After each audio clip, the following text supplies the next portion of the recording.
Chris! You know, I talked over you there. You did. Do it again. Chris, Heath. let's do it. Heath, I have just so many things to talk to you about. Excellent. I have not as much, but it's very dense. All right. I always appreciate a dense podcast over a light, fluffy one. Yes, at Mobius Tubes, we are like the most compact of blocks. Yeah, and speaking of compact, let's talk about a game you are very passionate about and spoke of very highly back on our inaugural episode, and that is Detroit Become Human. Hooray! I had the pleasure of playing Detroit Become Human this past week. I managed to finish it. It's a game I enjoy so much more than I respect. What? Wait, is that a good thing? It's tempered praise, I guess you would call it. Oh, no. It's a game I enjoyed immensely as a piece of entertainment, and I have some pretty big issues with the themes of the game and the message it was trying to convey. Okay, yeah. I mean, I do too. Some of the themes are kind of laughable, but go on. I'm thinking this discussion on Detroit will have to have a non-spoiler section and then a full spoiler section. Oh, yeah. Okay, so we're going to start out with the non-spoiler stuff, just kind of overarching themes and opinions. Sound fair to you? Yeah. Okay. Detroit left an impression on me right from the startup screen. You're greeted with a main menu. Let me say the faces in this game. It's got great graphics. It's got fantastic graphics. I was nowhere near the Uncanny Valley. I cleared the valley. These looked real to me. Yeah, it's just take those heavy rain faces and then polish them up. They're emotive. They're very authentic looking. I was very impressed. It's got the guy from Grey's Anatomy. Which character in Detroit is that character? Marcus. Marcus is from Grey's Anatomy. Okay. Yeah, he came to UB as part of the distinguished speaker. Jesse Williams. Oh, no way. Yeah, he came as like an activism thing, but it's just all the girls because he's eye candy. Got it. So Detroit Become Human, a game about androids in the year 2038, about 20 years in the future. You take control of 3 different protagonists. Each of them is an android. One is a kind of cutting-edge prototype detective named Connor. One is kind of a elderly assistant caretaker named Marcus. And then we also have Kara, a kind of a domestic aid kind of. She's more of like a homemaker, I would say. Yeah. Also, Marcus himself is not elderly. Right. You could be misinterpreted that way. Yes, he takes care of an old artist. I got off track with the faces thing. You're greeted at the main menu. I was getting kind of like Westworld vibes with this. There's just this woman's face looking straight at you. She greets you. And every time you boot up the game, she had something different to say. You do know about all of this? Yes, I know. I know a lot about this. At one point, she asks you if you want to take a survey. Yes. It's 10 questions long, multiple choice. It's asking you about, would you ever consider having a relationship with an android? Totally. Do you think androids could become conscious and self-aware? Is that possible? Yeah. Lots of questions, thought-provoking ones. You get to see the worldwide statistics based on who picks the answer to which question. One of the questions asks you how much time you spend on electronics, and it's like 1 hour, 2 hours, and then it's more, and then 90% of the people playing this game are like more. Yeah, I think 90% were like more than 4 hours a day. I'm definitely in that category. It's funny, yeah. Everyone is. I boot up another time, the woman who greets you at the main menu. She says, "You've been popping in pretty frequently lately. Would you say we're friends? Yes or no?" And there's a prompt for it, yeah. I said no. And then she looked like completely dismayed and just couldn't face me anymore. It was she has to, I mean, but I know what you're saying. And then upon beating the game, she asks you if she has your permission to leave. Right. And I don't gave know her if that's a permission. spoiler just yet, but like it's the lightest of the spoilers. Yeah, main menu spoilers, be warned. And then she'll just walk away. She's no longer at the main menu anymore. Until she comes back. Oh, I do not know about that. Okay, so many people complained that she left after you beat the game, so they added a patch where she comes back and, you know, you can still talk to her and stuff. And that kind of defeats the significance of letting her go, you know, giving her her freedom, I guess. That's another way in which David Cage kind of doesn't completely nail what he's aiming for. I have a whole opening statement on David Cage, but I'll let you finish what you're saying about your first impressions. Yeah, I see what you're saying. By adding in an ability for her to come back, it makes the decision less impactful. Is it just a certain amount of time before she comes back, or do you have to do something? I don't have the details. I'm pretty sure it's like in-game progression. Got it. I said I had issues with the message David Cage was going for here, and I think it's fair to say they're setting up an allegory for the events that unfold in Detroit with the events that unfold in the American civil rights movement. Mm-hmm. You know what I'm getting at here? The overarching story of Detroit Become Human are that humans are relying on androids for all sorts of tasks and service, but androids are slowly but surely waking up, becoming self-aware, becoming, for lack of a better term, alive. Understandably, this is kind of shaking up the entire social fabric in the year 2038. The androids, understandably, kind of want to be treated as equals. They want the same rights, the same freedoms that a normal biologically living person has. Nah, get to the back of the bus, you tin can. Yeah, so there's a whole lot of parallels that David Cage has set up that draw comparisons between the movement for androids to gain civil rights and the movement for minorities and people of color in the United States gaining civil rights. Some are very ham-fisted, like having androids standing at the back of a bus in an android-only section. Go on. It's up to you, to some extent, how you want to protest the inequality as an android, but civil disobedience is one of the routes. Marches, things of that nature. You get to choose your logo. Yes, you get to... It could be a peace sign, a fist.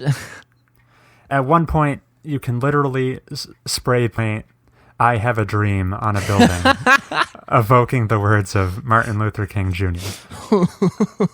Yeah. So they're not exactly taking a subtle approach here with the allegory. My issue with it is that at its best, I think drawing the comparison is kind of ill-conceived, and at its worst, I kind of find it outright disrespectful, and I have a few reasons why. First of all, a quick Google search of United States civil rights movement. It'll show you that it's a period of time that lasted about 14 years, a long struggle full of hardships. The events of Detroit Become Human take place over 7 days, so 1 week. I don't think so. Where are you getting that from? Every time a scene begins in Detroit, you get a timestamp of the date and time. Oh, really? Because I thought... When you start playing, it's early November 5th, I believe, and by the time it wraps, it's November 12th. Wow. Progress is quick in the future. To be fair, though, in the universe lore, deviants Deviance is the word the game uses to describe a android who has woken up to self-consciousness. The first cases were reported 9 months earlier, but the entire game takes place in a week. And is the United States the only place with androids? No, they're a worldwide phenomenon. But what about Canada? Oh, yeah. This is more evoking slavery. That apparently Canada has very lax android laws and treats them as humans. I think they're banned. Canada has no androids. You think so? I interpret it as Canada is a safe haven for androids. What? Really? Because This is evoking the Underground Railroad. People are secretly hiding androids and helping them to escape to Canada, assuming these are people who are like android sympathizers and think they should have the full rights of anyone else. Okay, so in the game, there are magazines that you can pick up and read, right? Yeah, they're very cool. They kind of flesh out the current events going on. This is verbatim from one of the magazines that I think Kara reads it. Canada, still android-free zone. Canada, where the air is clean and the welcome is always warm. Discover the landscape with androids continuing to fuel unprecedented growth in the U.S. economy, yet contributing to record levels of unemployment. The argument against putting them on sale in Canada, but for the time being, Canada remains an android-free zone. Okay, that's a very good correction. That means androids are not commercialized in Canada. I thought they were banned. If they're banned and they arrive in Canada, is the idea that no one will suspect you're an android because there aren't any there? Well, now we got to talk about the indicators on your temple. Yes, sure. So for all intents and purposes, androids look exactly like a human being. They have cool uniforms. They have cool uniforms, I guess. And then they have lights. A blue LED. They have a blue circular LED on their temple. How do you feel about that?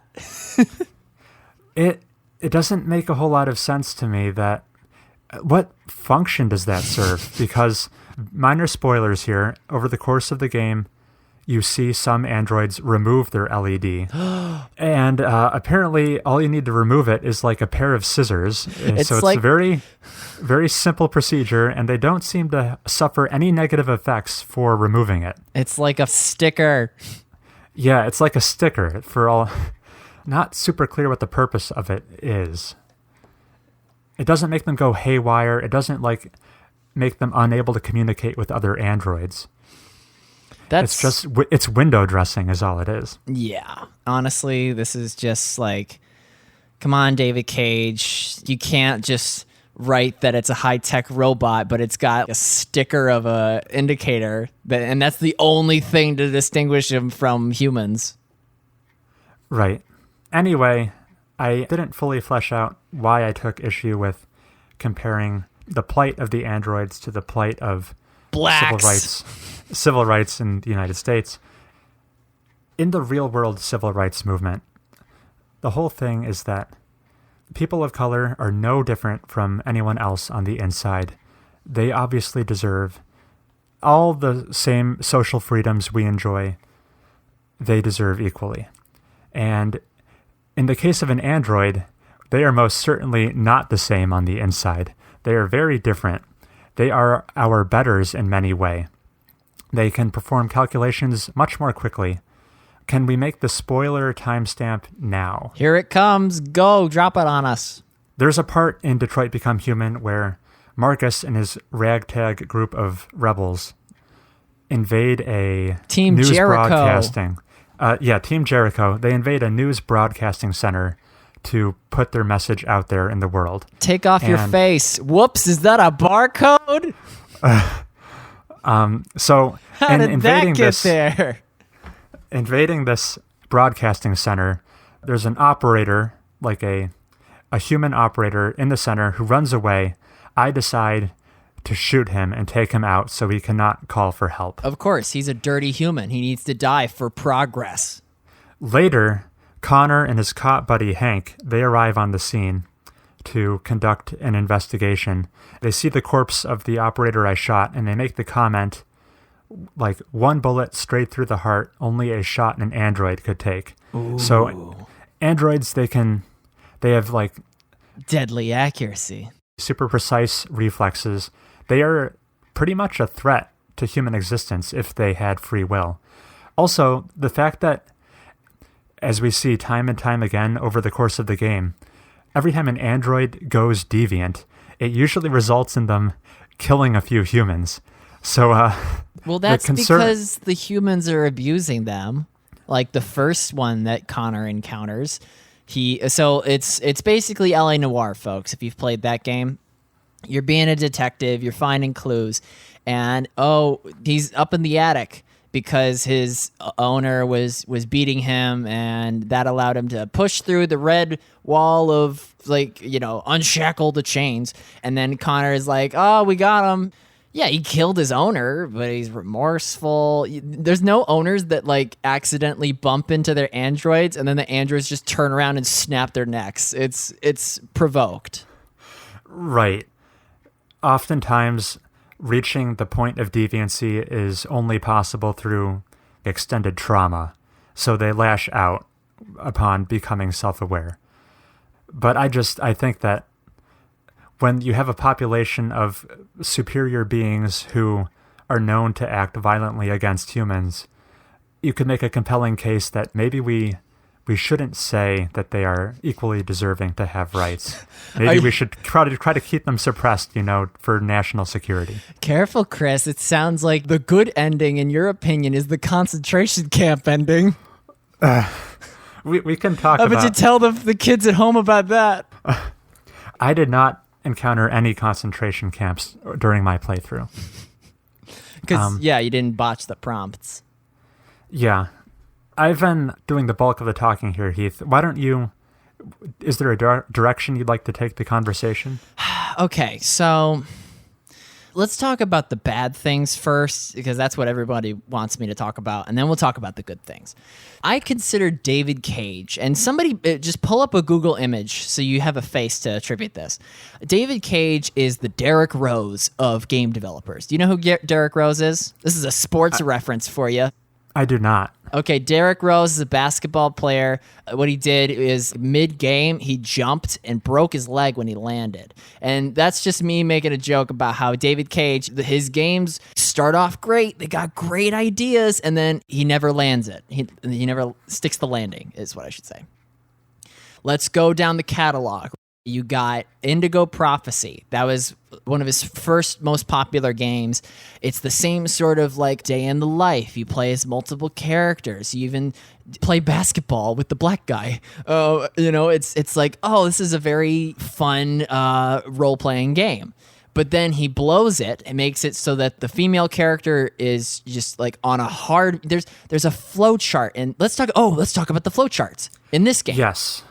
When you beat a level, was your immediate reaction when they pull up the flowchart screen to be like, oh, because it opens up into this spider web of decisions and you're blown away by it's like, if this were in a whiteboard at Quantic Dream's office, I'd be just like, how could you possibly implement it? But they did.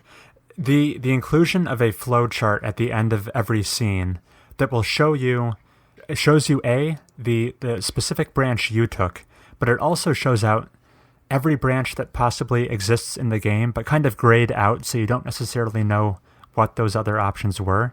The inclusion of these flowcharts is one of my favorite things about Detroit Become Human. I found them so interesting. You can get world statistics about what percent of players took the same choices you did, and you can see if you're in the minority or the majority. It makes you appreciate each scene, especially the scenes with a flowchart that's massive and like a spider web, like you said. It makes you appreciate those scenes so much more because you're like, wow, there were a lot of different ways this could have played out. We should note that this is the best Quantic Dream game. I agree with that statement, yeah. It's clear that they've learned from their mistakes because other games that they've made, your choices haven't mattered as much. When I was going back to Indigo Prophecy, the female character is on it's like on rails. She's guaranteed to be the love interest of main guy, Lucas Kane. And there were no supernatural elements in Detroit Become Human. Unless you want to talk about the one android lady that was prophetic and talking to Marcus. She's got half a brain. Her whole backside of the head is missing, and there's just wires and cords spilling out of it. Yeah, she meets Marcus in the mid-game, and I forget what she says. It's like, oh, you gotta lead them, Marcus. You're black, you're Jesus. And then at the end of the game, she dies, and it's like, oh, were we become human after all? And then she drifts away. But so there's no supernatural elements aside from that, maybe. But in other games, David Cage has used the supernatural as a writing crutch. There will be a moment where I'm spoiling Indigo Prophecy, but you should absolutely look this up. There's a moment where Lucas goes to see a fortune teller. Oh no, she's dead in her house. Oh no, the cops are here. I got to escape. Oh no, the cops got me right in front of her front door. And then there's a rhythm game prompt, and basically the main character's like, "That's my story." And then if you do the prompt right, you do a ninja backflip behind the cops, and it zooms in on the officer's face, and he's all like, "What?" And you do like kung fu flips that are not possible by a human, and jump on like a helicopter, and you end up fighting a AI alien, and that's just in Indigo Prophecy. You cut to Beyond Two Souls, the game that they made prior to Detroit. You're talking to like Native American ghost ancestors, and so that game has a lot to do with like spirits in general. But they just, if you can't explain it, it's just spirits, or I'm at a loss for words how frustrating and laughable it can be when David Cage just doesn't know what he's doing writing wise, but he does for like the setup, and he establishes these characters, and it's only like towards the end of the games where it all falls apart. Beyond Two Souls is told in media res. That means that it's all mixed up, the narrative, and they'll show you like a scene from the beginning, and then a scene from 2/3 in, and then a scene from a third in, and they'll jump around the timeline, and it just generates more plot holes. And then Heavy Rain, spoiler, the game lies to you flat out. You played Heavy Rain, right? I have, yeah. Explain going to the antique shop. You're playing as the Private Eye, yes, and his companion friend. And they go to the pawn shop to investigate a clue. They're trying to get a typewriter fixed. Yes. But the shop owner is a specialist. He could potentially fix it for them. They walk around. They're like, maybe he offers them a drink. They touch some of the things. It's been a while since we've seen the shopkeeper, Chris. Why don't you go on and check him? And then they go to the back of the room and find the shopkeeper dead and a window open. Oh no, who could have done such a thing? The spoiler part here is that the character you are playing as, the Private Eye, ended up murdering the shopkeeper. How could you know? You were playing as him! Yeah, so the lying part is that the character you were playing as performed an action you were not aware of. Some could say that's brilliant. I'm sure David Cage is like, "Oh, I made the game that it's you play through the experience," and it's like I'm violently eye rolling it when the Private Eye is like, "Oh, it was me," you know. Coming back to the point, Detroit Become Human does a lot of things right, especially when you realize that like Heavy Rain had a racist black character called like Crazy Mike or I forget, it's Crazy something. When the FBI agent Nam and Jaden goes to the junkyard, and it's like I'm glad that Detroit, being a bigger game, clearly someone was there to look at David Cage's script and be like, okay, we got to fix this. And fix it they did. I wanted to talk about some of the best scenes now. Sure. The rise out of the robo-dump. Yes, this is Marcus. He was severely crippled, counter with the by police. A policeman. It's about civil rights. Left for dead in an android junkyard. Yeah. And he's like scavenging pieces he is missing from the remains of other partially dead androids. Meanwhile, it's just like it's raining.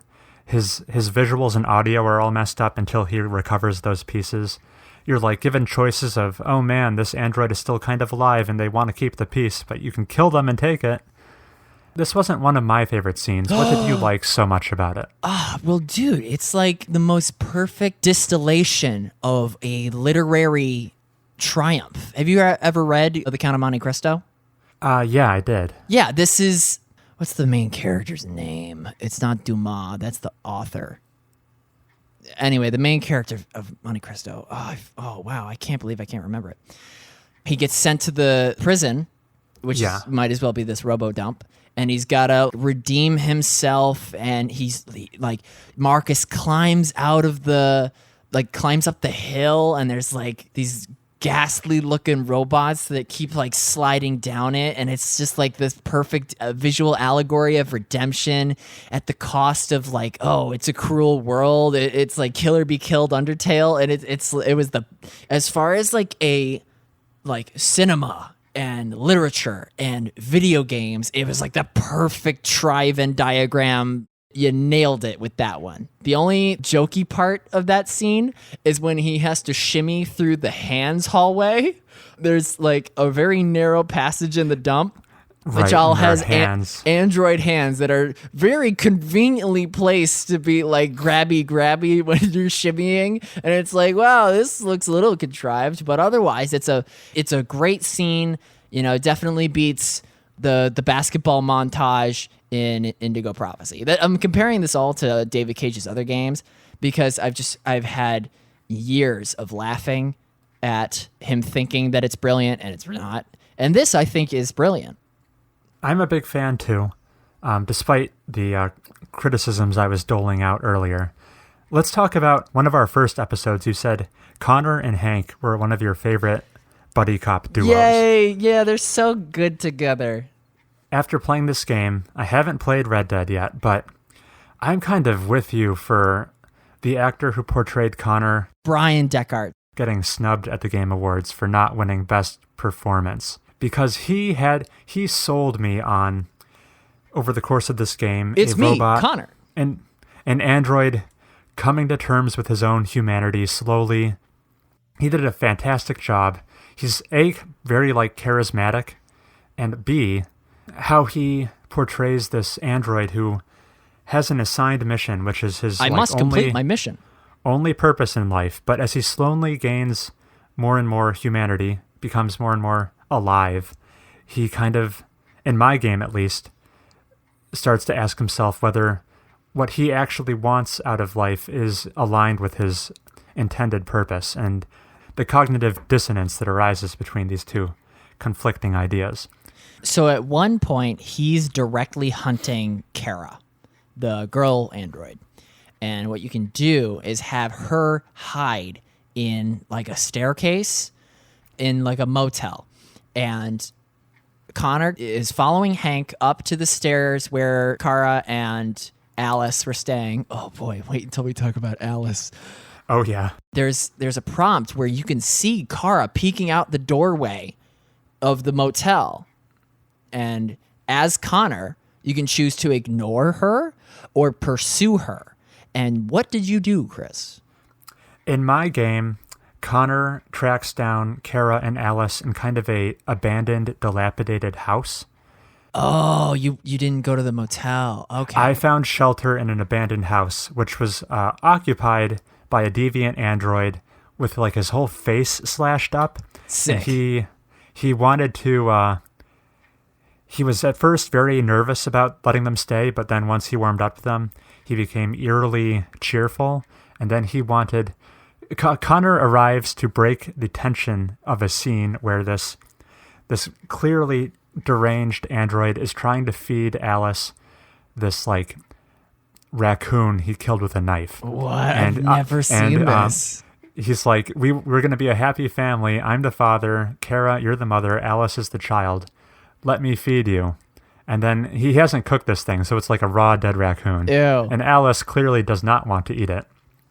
But he's also unhinged, so if she refuses, there's a good chance he starts stabbing them. And this is the scene Connor arrives at. And here's how it played out for me. Kara and Alice apparently hid underneath a staircase. I come in on the scene as Connor looking for them. I don't know if I was zoned out for a second. I did not know where Kara and Alice were. I was not aware they were under the staircase. So I spent like forever looking for them as Connor. Like way too long. This scene is dragging. I'm like about to reach for like a guide. And then apparently some sort of internal timer the game was on, I was not aware about, clicked. Hank comes in upset with me for wasting so much time. And then we both leave the scene not having found them. Oh, you never got to the crossing of the road. Right. Yeah. I just, through my own sheer ineptitude, I did not make any decisions there. That's funny. Well, let's move on, I guess. I mean, this game is all built on its choices, right? And definitely there's a lot to talk about whether or not you stayed at the motel like I talked about, stayed in the house with the deranged android, or slept in the crappy car that keeps you from getting noticed, right? Did you see one of the options was like uncomfortable but safe?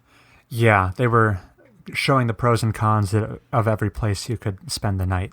That's a funny place to stay when you know that Alice can't feel cold. Right, because at this point, we do not know that Alice is not human. Whoops. That's another part where David Cage drops the ball. Speaking of which, I was going to have a big criticism where I thought, so at the end of the game, it is revealed that Alice is also an android and not a human child like you're led to believe. And I was going to say that Alice is just like the most sickly, sweet, well-behaved kid who goes days without eating, does not complain, and is like on the run with this android who she, I guess, is like her only friend in the world, and just like says the most idealistic and optimistic things every time you tuck her into bed. Why do they hate us? I was going to say this is like totally unrealistic for a child, but until like at the end you find out she's an android. She's supposed to be the ideal child. The Mark 300 child bot. Take care of your perfect angel. So that kind of like erased my criticisms there. And I guess it's like kind of cool foreshadowing, I guess.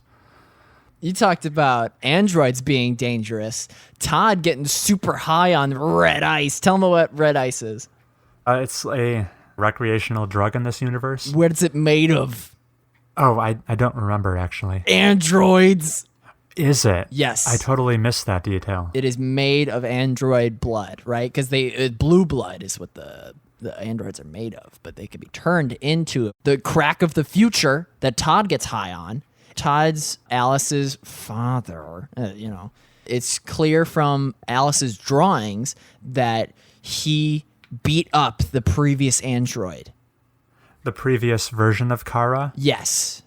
And what causes Kara to break the walls down was Todd getting super high and super amped up, ready to abuse the child. And he tells you not to move. And how long did you comply? As soon as he was like halfway up the staircase, I went full deviant. I broke through the command and the red wall. Oh, because it gives you a lot of time where he just goes into the family room and he's like, oh, I can't wait to beat my child. At which point the game is like, you gotta go. But he got up the stairs with you? He was partially up the stairs, yeah. Oh, you were a very compliant robot, Chris. I guess so. I would have been hesitant too, because I would have thought that if you moved instantly, it's a fail state. But that was a tense scene. That was good. You could unlock the window option. Did you get that? I did have the window option unlocked, but we actually ended up, Alice and Kara fled through the front door. Ooh, that's a hard prompt to execute. Because there's like 3 locks. It's like Fort Knox. We were like... Yeah, that front door was pretty secure, even on the inside. One more thing, I was really impressed with Connor's and Hank's relationship. The game will tell you how warm you are with certain people. You start off with Connor and Hank being neutral. Does Hank like androids? Hank has some pretty strong opinions that are negative against androids. He does not like them. Later, you learn that his son died because the doctor who was going to operate on his son was high on red ice. I did not know that. Yeah, you didn't get the good ending with Hank, but Hank hates androids. Yeah, I was saying he does not like them. So you start off with neutral. My relationship with Hank kind of fluctuated between warm and friendly, actually. Good. I'd usually prioritize saving him during our hunts for deviants. Right, because there's like a slowdown moment at a point where there's like a threat, and if you put your cursor on Hank, it's like Hank's chance of survival if you don't intervene 80%. And like most of the times you're like, ooh, I can't risk it. I gotta save Hank because he's vital to the mission, I guess. Or no, Right. Actually, it'd probably be better for the mission to like catch the aggressor or whoever you might be chasing. But sometimes you spend that chance to save Hank, and that adds to your what's it called? Your something stability, software stability. Yeah. Every time you deviate from your main objective and like do something like try to save Hank instead, that'll increase your software instability and make you more likely to go deviant. I liked interactions with Hank because choosing the most friendly, upbeat dialogue prompt would very often decrease Hank's opinion of you. You had to walk a fine line to be friendly with Hank. It wasn't always the obvious choice. The perfect example is the first time you meet Hank, he's at a bar and you kind of pull him away from hanging out at a bar. And the next day, Connor, he did some like background searching on Hank and found out he's a sports fan. So he asks Hank, "Oh, did you watch this game yesterday? Did you get to see it?" And Hank looks at you and smiles and says, "Yeah, I was watching it and got interrupted at the bar last night." And then you see the prompt that Hank's opinion of you goes down. Oh, really? I didn't know that. Yeah, so it's almost like he's a nuanced character, and just kind of trying to suck up to him will not get you very far. You know what's something similar? The opposite side of that coin, where it's like fun and nuance. If you check the news, this is like Schrodinger's public opinion. If you turn on the radio when you're driving to Canada or whatever, and you hear a news report about, oh, androids broke into the cyber life, the public opinion will go down. But had you not turned on the radio, it would stay where it was. So it's like, come on, David Cage. The public's opinion is contained to that one car. Well, I mean, much. Don't unmute news programs on TVs. Yeah. Whoever you are. Did you have any thoughts about the basically house of horror run by the Russian guy? Zlatko. And his big android friend, Luther. Big black android being a slave to Zlatko. I knew that was going to end poorly because the fat evil. All the evil characters in David Cage games are fat. Oh my gosh. Just the Private Eye from Heavy Rain, mean people in Beyond Two Souls who are overweight. I did not believe that his claim that he was going to go in the basement with Kara to remove her tracking device. I did not believe that for a second. Good on you. It would have come up during Connor's investigations. So apparently androids do have tracking devices, but they stop functioning as soon as androids go deviant in universe.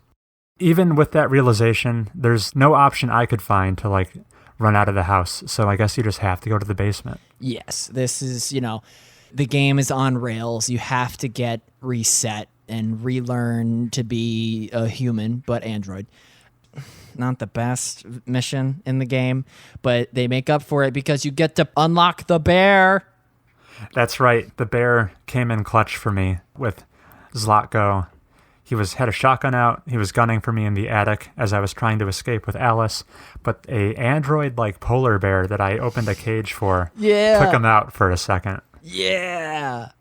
What else can you do? Oh, the defunct androids in his basement? Yeah, they're like in shambles. They're like partially taken apart. If you unlock those guys and they come to save you where the polar bear would save you, in the flowchart, it says unleashed the monsters. And it's like, are we supposed to feel bad for these androids? Why are you calling them monsters, David Cage? Those guys came into play for me right outside of the house. I'd almost escaped, and then they arrive and kills Zlatko. Gotcha. That's what happens. And then Luther automatically flips. When was his red wall break? Can you pinpoint it? Not from memory, no. I'm certain if we were playing this, you'd be like, maybe it's there. It's not clear. So the Zlatko house is not the best gameplay-wise. What am I trying to say? It reminded me of the scene in Heavy Rain. There's another scene in a basement where some guy you go to for help then captures you and he was going to perform like a dissection of her while alive. Yeah, he roofies Madison. Yeah, Madison is the character's name. Yeah, you can avoid going to the basement. You can. Okay, so yes. In some ways, if you refuse to take a drink and you're very like assertive in your questioning, he can just give you whatever she's looking for, like the address. And you don't get kidnapped. But if you stay in the house too long, he does like chloroform you or whatever. Got it. And then the big fight scene happens. Yes. So David Cage, big fan of creepy guys in basements. Yes. Let's talk about one of my favorite scenes. The Connor has to find out where Jericho is using the evidence. I did like that scene. Because sometimes you don't get it. You know how Marcus leaves a guy on the roof? Or did you get to that point? I think his name is Simon. The whole inner circle of Jericho ended up surviving for me. Okay. Because North is like, we should pop him in the head. And Marcus is like, no, we save him. But you can leave Simon on the roof and get the location of Jericho from him. But if you don't do that, Connor then goes into the police lockup. And he has like 9 minutes. Go. And what happens, Chris? I'm assuming because I was friendly enough with Hank, he gave me the keys to go in the basement to examine all the evidence. Oh, you didn't have to guess the password? I did have to guess Hank's password. Yay. What a great character. Effing password is the password. Yeah. Isn't the evidence scene just so good? Yeah, I liked it a lot. You're given like the corpses of several androids, deviants you had encountered over the course of the game. They're all in kind of a comatose state, but you can revive certain of them by swapping out parts in between them interchangeably, depending on what they need. And then there's the two you find in the nightclub. They ended up being like lovers. They were trying to escape together. In my game, I ended up shooting and killing them. Yeah. In order to convince one of them to give me the information I needed, I held up the head of her dead lover in front of her eyes so she would communicate to... She's like, oh, I know a place where we can go. And then you held out your hand and download the location.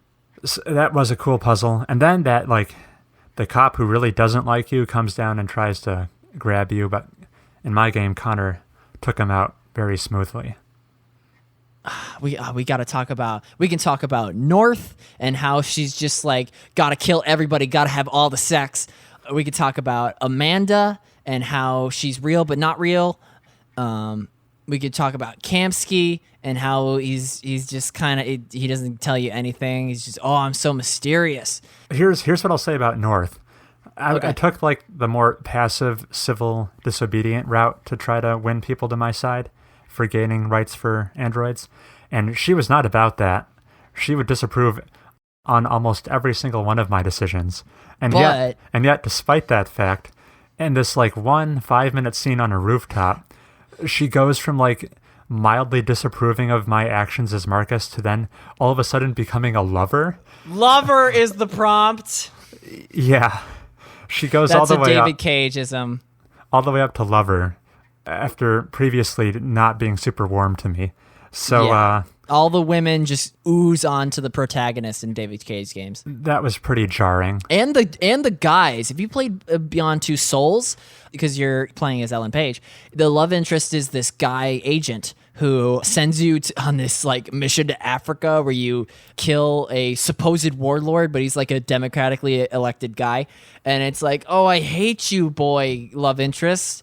And he always ends up following for you. So yeah, in Detroit, freaking North, just like, oh, I hate you because you're not killing all the humans. Let me touch your hand, and we're married now. That's more or less what happened. So let's just go over the details. You didn't get the concentration ending, camp ending. Correct. Did Marcus live? Marcus is alive. All of the people you care about in Jericho are alive. Did you kiss North, and that's what ended up winning over public opinion? Yeah, 2 androids who met a day ago kissing is what swayed public opinion. It's so stupid and campy. Oh, yeah. Did Connor blow up the ship and go to Cyberlife? In my game, Marcus was the one who blew up Jericho. Well, what did Connor do? Did Connor stay an android? Connor went deviant for me. That was a cool scene with like Marcus trying to talk him into it. You have control of both characters, so it's pretty much up to you how that plays out, which kind of, I guess, like you have control of Marcus, who's confronting Connor. You also have control of Connor. So it's really up to you if whether or not Connor goes deviant, I suppose. And I chose to make him wake up and kind of join Jericho's side. He went to Cyberlife to go to the basement because there were thousands of androids there and kind of like wake them all up. And upon arriving, Hank is hostage. Hank is hostage by another Connor. Yeah. Who I guess was masquerading as the Connor Hank knew. Because apparently there are multiple models of Connor.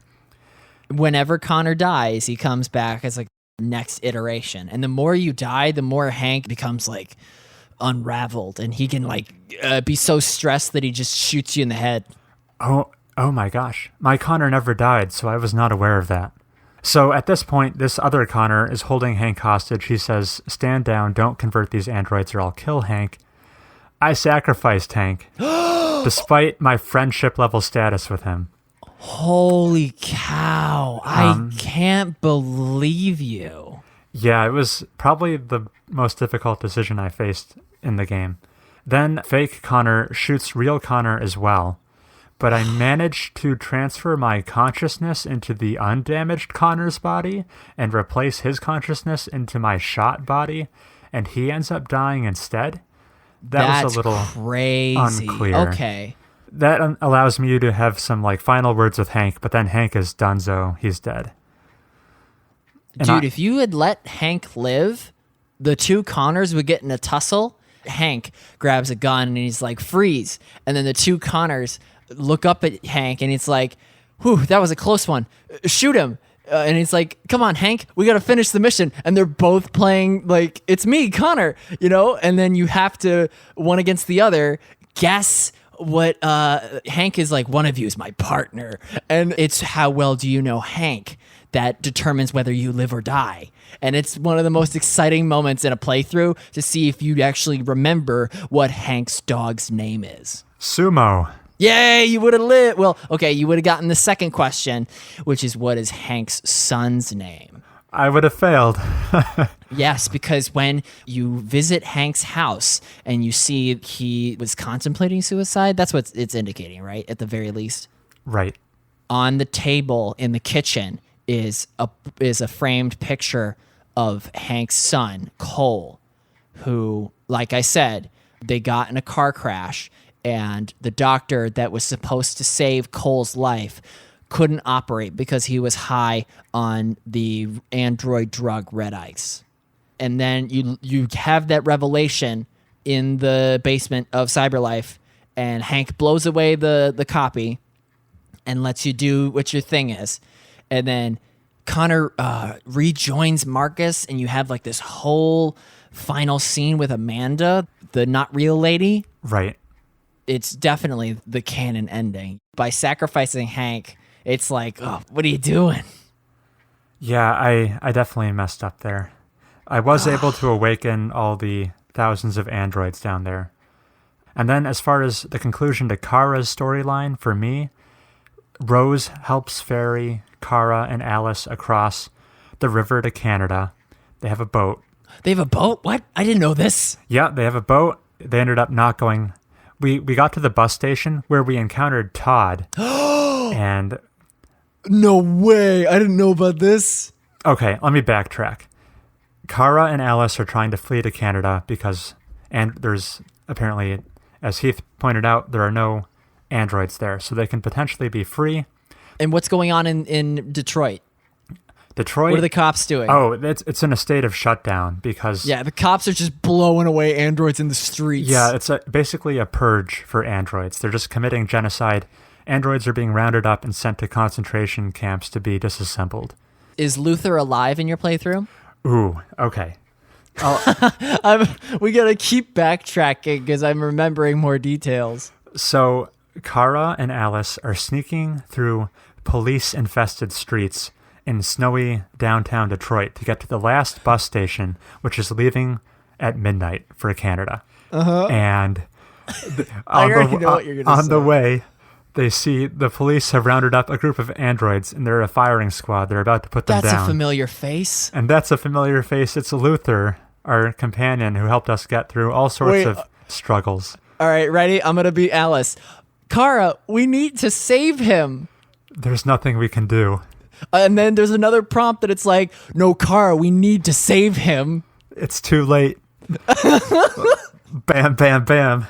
Oh my God. That was the only time in my game Alice's opinion dropped on Kara. Well, who gives a crap? We already know that she's a heartless robot. Oh, yeah. You can turn... Wait, okay. This is one of the... Like, I don't know how to feel about this. At the beginning of that mission where you're stealthing through the streets, you can turn Alice's cold feature off. Right. You can make her immune. She will no longer feel the cold because she's talking to you about how cold she feels. Right. And what is... Okay, so are you supposed to feel... How are you supposed to feel about that? Is David Cage saying, like, oh... You'll take care of the robot child, like, but like, I'm just really upset that it's like, screw you, robot child, making me think that you were real. Stay cold, bitch. Wow, I interpret it as, do you want to end the needless suffering for Alice, or is turning the cold feature off in some way removing her humanity? Yeah, and then I chose option C, where it's like, David Cage, thinking you're so smart. What is this option? Yeah, I turned it off. I didn't see any reason for her to suffer. Mm-hmm. But then doesn't the customs officer say, like, oh, she looks cold? So I get to the bus station, and it's looking pretty bleak. They say you step over Luther's corpse to get to the bus station. Yeah, look him in the eyes as I do it. Wipe your feet. And there's an announcement, only ticket holders can get on the bus. Oh, no. Okay, sorry. Isn't there an option where it's like, we could either go through the military gate, which is way faster, right, or we could risk it and just walk to the bus station? And it shows you an estimated time of arrival for both routes. The safe way is like way longer. The short way is like 2 minutes, and you're on a deadline. Midnight, the last bus leaves. I took the long, safe way. Oh, okay, because why I brought this up is if you choose the short way, right, the officer's like, hold it, where are you going? And it's like, oh, Canada to visit my husband or whatever. And the officer looks at Alice, and he's like, oh, she looks cold. We got to get her inside. And then if Luther's with you, Luther's telepathically telling Kara, he's gonna shoot us. We gotta, you kept that gun at the beginning of the mission. You gotta blow him away, Kara. And Kara's like, chill out, Luther. It's gonna be fine. And then in classic, it's like, all right, you're free to go. And you walk past the guard, and the guard's like, hold it. And then Luther's like, shoot him now. And you have the option if Kara's like, no, just chill. You turn around, and it's like, oh, you dropped this, and it's just the friggin' passports that Rose gave you. But you didn't go that way. You went with the long walk, and you made it. But tell us what happens at the bus station. So they say only ticket holders are going to be able to ride. I don't have any tickets. You talk to this mother. Okay, ready? Yeah, we're going to do it again. Oh, man, I love this baby that I keep care of because I'm a human being. And it's so dangerous. Good thing I got my baby right here. Oh, look at my loving husband. Hey, I'm going to go walk over to you. Drops tickets. Yeah. I'm Kara. That seems awfully convenient. I'm going to pick up this ticket. I guess we can had him right here. No, I'm coming back in the scene. I don't know where they went. I had him in my bag, husband. Oh, geez. We gotta go to Canada. Things are crazy around here. Looking directly at Kara. Hey, did you see 2 tickets? They were right here. Yeah, these belong to you. Oh, I handed them back. No, you idiot. I handed them back. You were home free. What happens there? Oh, then you go to the boat. That makes sense. So before the boat, then you run into Todd, who is also at this bus station. Holy crap, I had no idea that was an option. Yeah, I walked into this like obscure corner looking for other ways to escape, and then Todd pops out. He sees you. He grabs Kara by the arm, and he sees Alice. He calls for all the police officers to come. And he says, I have a deviant. And then I try to escape for a second. It doesn't work. He has too firm a grip on Kara. And then I try to appeal to his emotions, and somehow I get through to him. Oh, that doesn't sound right. I point out the fact that Alice is a robot and how... Well, yeah, he bought her. He purchased her. What does he say? That's so important. What does he say? I don't remember. He just... Oh. He agrees with whatever Kara said. What? Then the police officer arrives. Todd says there's been a mistake. Yeah. Alice gives Todd a hug, and then... What the And then we part ways. What? Goodbye, abusive father. What? This is... Okay, that is actually the most broken scene in this game. Oh my god, Alice hugs Todd. What is this? And then at that point, Rose's son arrives on the scene, whispers to you, and says, we gotta go. And you hop in Rose's car, and that she drives you to the river between U.S. and Canada. She has boats for you. You hop in the boat with Alice. There's other people with you. And then the Coast Guard comes on through. Hey, the best military branch. They open fire with machine guns, gunning down androids. I decide to hide in the boat with Alice. We duck. They drive by. Everything is good. Kara stands back up, reemerges, goes, wow, that was a close one. You look down at Alice, and she's been shot. Oh, who cares? So she's bleeding out, and your boat starts to sink as well. So you have to choose things to throw off the edge of the boat. I got a nice blue-eyed thing right here. I didn't see a way to throw Alice off. I would have paused the game and looked up a wiki. Yeah. Unless I was missing something, I don't think you can throw her off. Oh, that's so stupid. Well, no, that would be really cruel, but that's so funny. Eventually, Kara throws the motor off, jumps in the water, and paddles with her feet to push you to shore. She's taking lots of damage from how cold the water is. Oh, I imagine her HUD is probably going on the fritz. Yeah, you make it to the shore. You crawl onto land with Alice. Alice dies. Wait, when she dies, does she do a Microsoft? No, she did not blue screen or anything. Oh man. And then, as Kara, you have the choice of whether or not to commit suicide. Ooh, wow, this is just as dark as the concentration camp ending. I chose to continue on, not kill myself. And then you see a car arrive on the scene, presumably to help out. And then it's Rose's family, yeah. Fades to black. Why didn't Kara just turn off her sadness feature? Good question. That's so... Oh, man. I would have... I wish the Super Best Friends got that ending. That would have been so funny to hear their reaction. Thank you for telling me a part of Detroit Become Human I had not known about. Do you know what happens if you get on the bus? I have no idea. You go to Canada Immigrations, and you get in a line, and it's like, hey, we got to do biometric scans to make sure there's no androids in this line because we don't want any androids in Canada. And Kara's like, oh, crap, what do I do? You spot Rose in the other line, and she's like, go to the bathroom. And then you meet her in the bathroom and hug it out and are like, yo, whatever happens when we get into Canada, I'm going to take care of you. And it's like, great. We just got to get into Canada. You go back to your place in line. And Luther's like, hey, don't worry. I got you if he's still alive. Chris. And then Jerry, who we haven't talked about Jerry. Or did you just blow him away too? Who is Jerry? Oh, he's the collective conscious many androids that put Alice on the carnival ride. Oh, got it.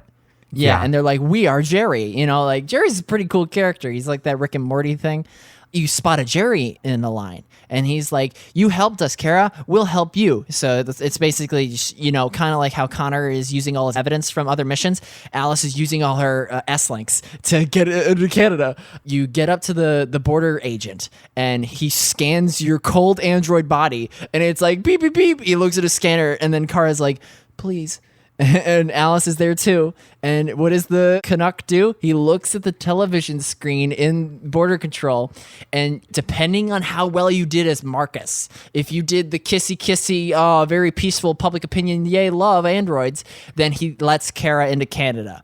If Marcus botches it and it's like, oh, dirty bomb detonated in Detroit, nuclear fallout, evacuate immediately, the guard is like, security, and then Kara and Alice get taken away. Like, and you never see him again.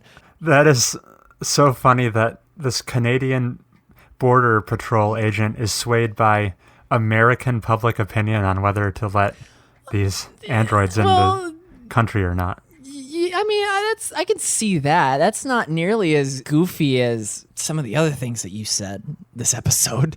That's true. There's a whole lot of goofy in here. That was the ending that I saw. Overall, there's tiny drops of brilliance, whether it's the trash heap that Marcus rises out of, the menu lady who you can kill in the Kamsky test, whether or not you let her go, and whether or not you sacrifice Hank or sacrifice Luther. There's really good decisions to be made in this game. But then there's like goofy stuff where you can, I don't know, botch things. And it's what was I saying about like the other goofy things in this game? We could be here all day if we recalled them. Yeah. This podcast is probably going to be like 2 hours longish, but if you want to do a deep dive in this in Detroit, just watch any playthrough. You don't even have to watch Super Best Friends. Just watch any playthrough. What were you saying at the beginning of this? How you were entertained by it, but you didn't respect it? Yeah, kind of. I said I enjoyed it a lot more than I respected it. Oh, okay. Yeah. The civil rights portion's nothing to write home about. You want to wrap up Detroit talk now? Well, you can hear me trying to, but I can't put a button on it. All right. Then spoilers over at this point. Detroit Become Human. What a game. What a game. This episode is going to be mainly spoiler section. Well, I mean, that spoiler casts are timeless, where you can go back and just enjoy this one little thing that you can talk about among your friends. And I don't know. I should probably talk about a game that I played, because we talked about you playing Detroit. Yeah. Take us away. I haven't played any games because I moved to Orlando. I'm currently in a hotel recording this. Yeah, I think how many minutes passed between you entering your hotel room and us starting recording this podcast? Oh, well, I had a burrito, but like 50 minutes, I'd say, went from check-in to start recording. And I'm not even at my destination yet. I'm leaving tomorrow morning. So I haven't played any games. I brought my Switch and my computer and my Xbox, but just haven't plugged them in. So I offer to you, Chris, this next segment, what driving made me feel like I was playing, right? So, okay. The first game I felt like I was playing was Frostpunk because it was so cold. It was so cold that I was worried that the liquid cooling in my computer would freeze. I should mention that my computer, it's too big to fit in my trunk of my car. So it's in the passenger seat. So I kind of imagined it as also being like every duo character adventure game, like Last of Us or God of War 3. Or you were effectively Kara taking Alice for a ride. I don't know. That beef of a computer kind of felt more like Luther, taking care of me. I also then thought might have been like a version of the film Her, where Joaquin Phoenix is hanging out with his phone, taking his phone places, just like an obese version of that. So I'm driving, and I get to because I'm okay. So this trip is from New York to Florida. So this is across 8 states. So I'm going to break it up by state, right? So in New York, I get to Williamsport, New York, and like parts of an RPG where the overworld changes, like the scenery. I'm kind of thinking like Red Dead probably changes. I know Red Dead 1, you definitely go from like tumbleweeds to like forest to snow to Mexico. There's like distinct biomes. Yeah, Williamsport, New York is like where the biome changes over in the United States. So I think the overworld music would change if you were going from Western New York to that part of where it like meets Pennsylvania-ish. You know what I mean? Like in a Pokemon game where you visit the new town and it's got a new song, the soundtrack. Oh yeah, I know exactly what you're talking about. Yeah. Pennsylvania felt like Sonic because the speed limit went from 65 to 70 miles per hour. It also felt like Initial D, because I listened to that. Or I listened to Deja Vu. Also, Deja Vu is funny because I saw a Williamsport, Pennsylvania. So actual Deja Vu. In Pennsylvania, I missed my exit. And I checked my navigation to see, like, all right, how long would it take for me to get back on track if I exited the next exit available? And I was like, that was way too long. So what I did was I reversed when no one was looking. Like I pulled over to the side of the road. What I would do is wait for nobody to be like within sight of me, and then I'd throw it in reverse. And then if someone was coming, I'd pull over to the side of the road again. So I kind of treated that like the stealth component of this game. Maryland was gone in the blink of an eye. So insert any game with like a 4-hour campaign. I'm talking Halo 5 and Star Wars Battlefront 1. This is mostly a reference to, the Angry Joe show, that guy who does I know reviews him. for video games. He has a compilation of when he's complaining about video games campaign being too short. The motif to get away from that montage is he always goes like 4 hours if it's only 4 hours long. You may have seen it. I urge our listeners, if they like angry reviews of games, to check out that compilation. Virginia, I had breakfast in Arlington, Virginia, so that felt like the game I Am Toast. You've played I Am Toast? Never before, no. You are a piece of toast, and you're a piece of bread. Oh, am I messing up the title? Yeah, I think it's I Am Bread. Oh, well, that changes everything. I have heard of it. You've heard of it. Okay. Yeah. You have to just traverse this landscape to get to a toaster at the end of the level, and if you fall on the floor, you take damage. And if you take too much damage, then you're too gross to be eaten, so you lose. So that's what I felt like when I was eating breakfast in Arlington.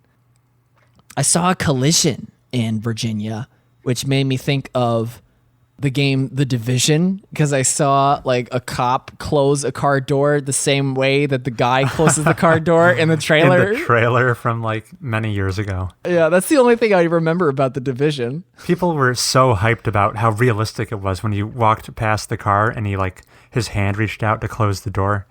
People were hyped about that. Oh, I'm so immersed.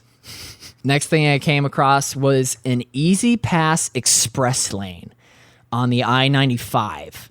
We have a thing in America called Easy Pass, and that is basically a automated toll system where if you go through a toll booth, you stop, you give your money to the person and they let you go through it because tolls pay for road stuff.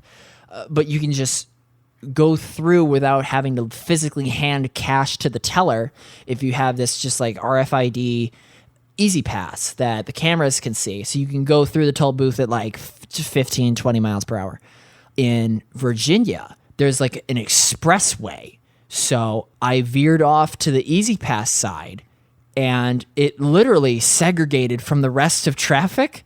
Plus the speed limit was higher than the rest of the plebs who didn't have Easy Pass. And it just felt like a rainbow road of microtransactions where like I paid to win. And like I never flown first class, but I just felt like mightier than thou. I don't want to say that I felt above the people who weren't in the easy pass lane, but there were moments where the easy pass lane was physically at a higher elevation than the other lane of traffic.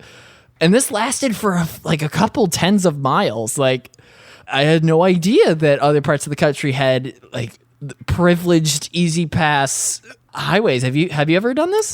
Do you have an easy pass? Yeah, my family does, and I've definitely seen them around New York State. Yeah, it's like a new thing that I was introduced to, and I felt so privileged.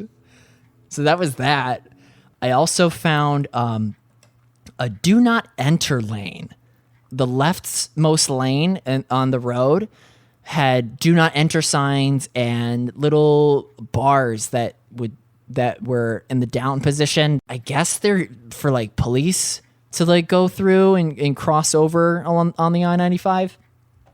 But I thought of it as like a game introducing new mechanics later that I wasn't ready for. So I thought of like XCOM, and a Monster Hunter I hear has late game mechanics that you might not be used to when they're first introduced. Can you think of any games that are like that? Not off the top of my head, no. XCOM is a good example where like you've been shooting these aliens for like a dozen hours, and then they start introducing like psi aliens who can control the minds of your soldiers, and it's like, whoa, it literally changes the game, So that's what I felt like seeing these do not enter lanes. I felt like I was playing Just Dance when I was listening to Rude Buster from Deltarune and Too Mellow. Do you know who Too Mellow is? I do not.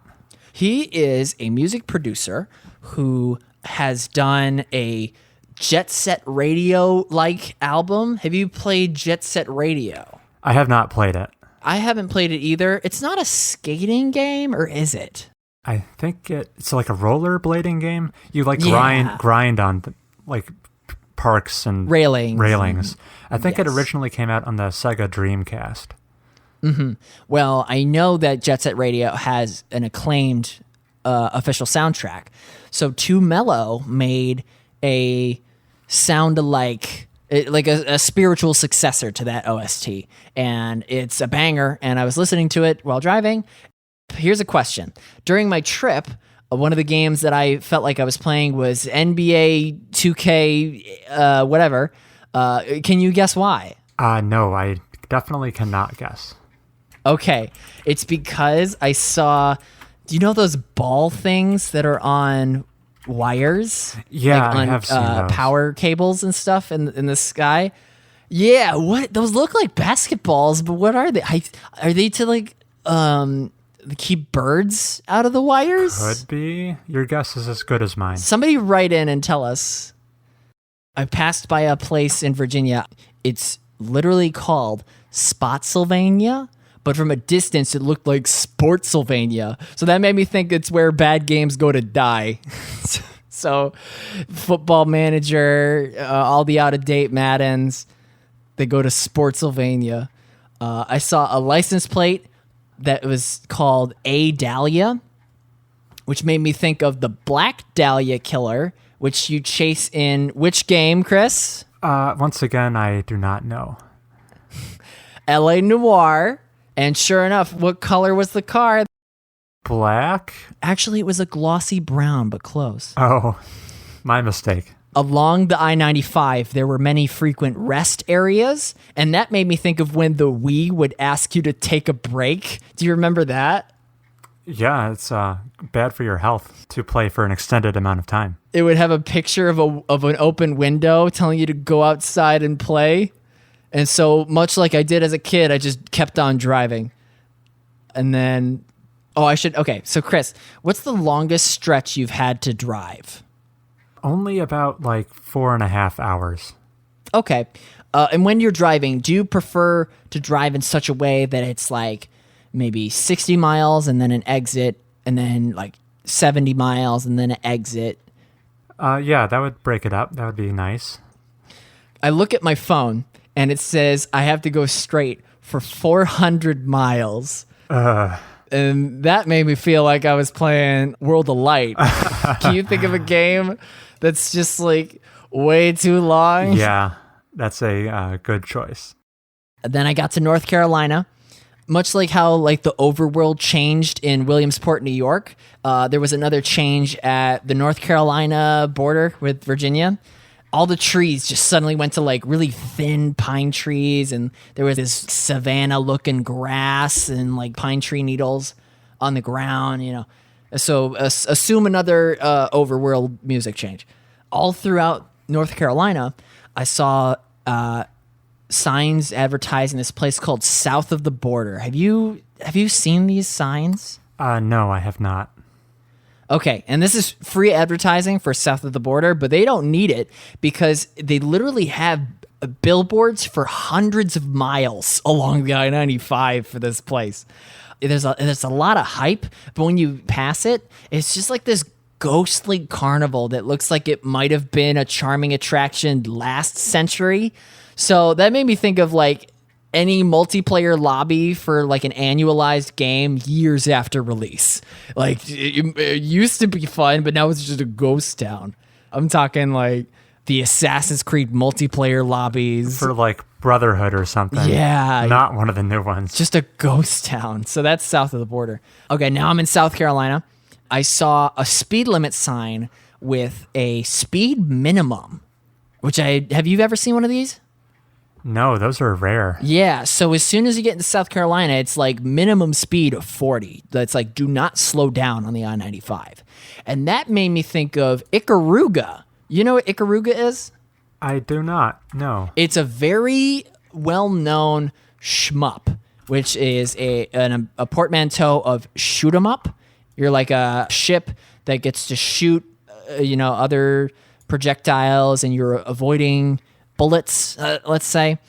In Ikaruga, your bosses are meant to be beaten relatively quickly, but if you're playing very defensively and avoiding the boss's attacks, it's designed to have its later phases to be really difficult to incentivize you to like kill it quickly. So can you think of like another game in which it sort of has like this speed minimum? It's like don't slow down. You know, World of Light has the bonus stage that has the big purple butthole that chases you in the side-scrolling mission. Maybe the new Spider-Man game. I think you want to constantly be moving in that. Yeah, web slinging and stuff. You could, well, yeah, of course, if you just stop moving, it probably does like a mission, like restarts you at a checkpoint. That's a good one. Yeah. I stayed at a Holiday Inn in South Carolina, and while I was in the shower, I heard a knock on the door. And by the time I reached it, someone was already opening it. And I had not implemented the chain thing, so I had to hold the door closed as the mystery person pushed on it. And next thing I hear is, "I'll come back later." So that made me think of a horror game like, Friday the 13th, where you're barricading doors to keep Jason out, or Amnesia, you're closing doors to keep the monsters or slow them down. It also made me feel like Hotline Miami, because you can use doors to take out enemies in that game. The only difference was I wasn't a psychotic hitman, and we weren't in Miami, we were in Walterboro. So that's that. In Florida, the minimum speed went up to 50. So that, just think of another game where you got to go fast. You can't slow down. And that's where I ended up, is in Florida. Games that it didn't make me feel like I was playing. Cluster Truck. There were not as many trucks as I would have expected. Maybe it's like the time of year. I don't know. And Oregon Trail. I didn't get dysentery. So that was my week. Yeah, that was quite a segment. I'm sorry. I'll play more games, I promise. Okay. That's totally fine. You can wake up, listener. So, Heath, back to my week. I'm going to steal the spotlight back. Please do. I really wanted to make a bit here where, you know how we were going to be exclusively a Hyperlight Drifter podcast? Yes. So I booted up Hyperlight Drifter this past week. Good for you. I was kind of forcing it for the purposes of comedy. I wasn't really in the mood for this kind of game, and I only played it for like 15 minutes before bouncing off because I just wasn't in the right mindset to give it a fair chance. This is totally fair. So I don't have any further discussion on it. There is another game with pixel art that I spent a decent chunk of time with this past week, though, and it is Into the Breach. Ooh, you beat me to it. I was faster on the draw here. Yeah, I got to play it. And let me say, Into the Breach is sublime. Yay, I'm excited. It is so deserving of all the accolades it received at the Game Awards. Best strategy game. This is an aside, but as I was living through 2018, keeping up to date with all the video game news, I was kind of a little underwhelmed. 2017 was such a, as you would say, a banger. It was like totally into my sensibilities. 2017 was giving us Personas and Nier Automatas all year. Odysseys. Super Mario Odyssey. So 2018 had a tough act to follow, but now that I'm actually playing 2018 games, I haven't been disappointed yet. They're surpassing my expectations, and Into the Breach is very much an example of this. In my top 10 games of 2018 that I played, I mentioned several that were turn-based strategy games you play on a grid, and so it should come as no surprise that Into the Breach, another turn-based grid strategy game, is very much up my alley. What questions do you have about it, Heath? I was going to ask, how challenging is it if you lose? You have a certain number of units, right? That's right. So far, all I've seen is you start every scenario with a very small set of 3 mechs. So if 2 mechs die, do you get those mechs at the next mission? Good question.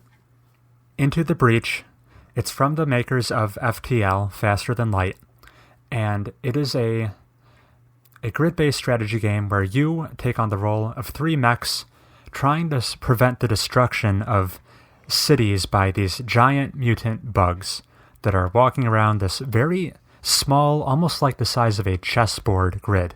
You can see the entire map from a single static perspective. You're not like panning around to see the entire landscape. It's very small, very condensed. And like I said, the roster of units is small as well. You've got 3 guys, and maybe there's like 5 or 6 bugs on the screen at a single moment. So it boils everything down into a manageable load. But what it does with that is pretty incredible.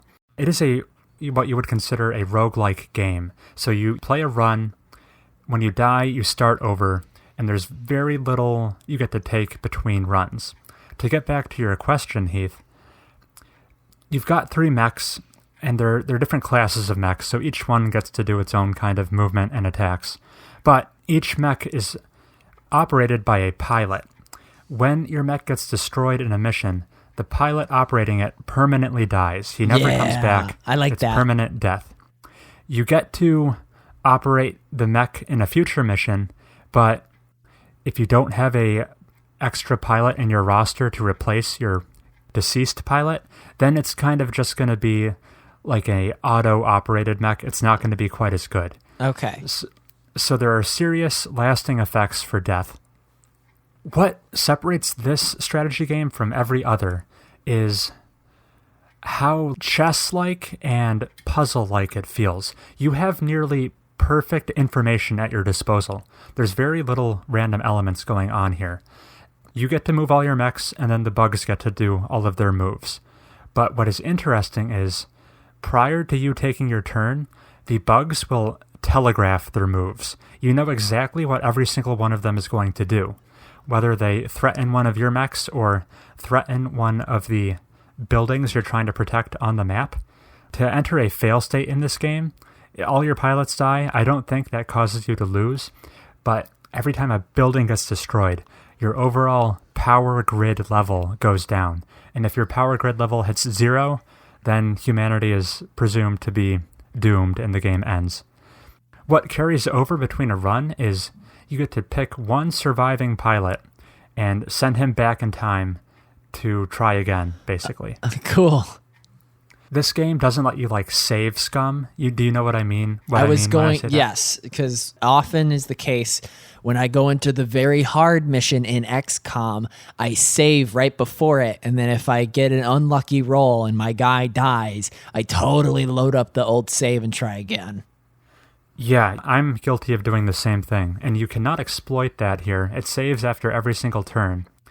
Once per game, you get to basically take back one turn, which is kind of a happy balance between severely punishing you for ever making a mistake and giving you a little bit of leeway to make a mistake.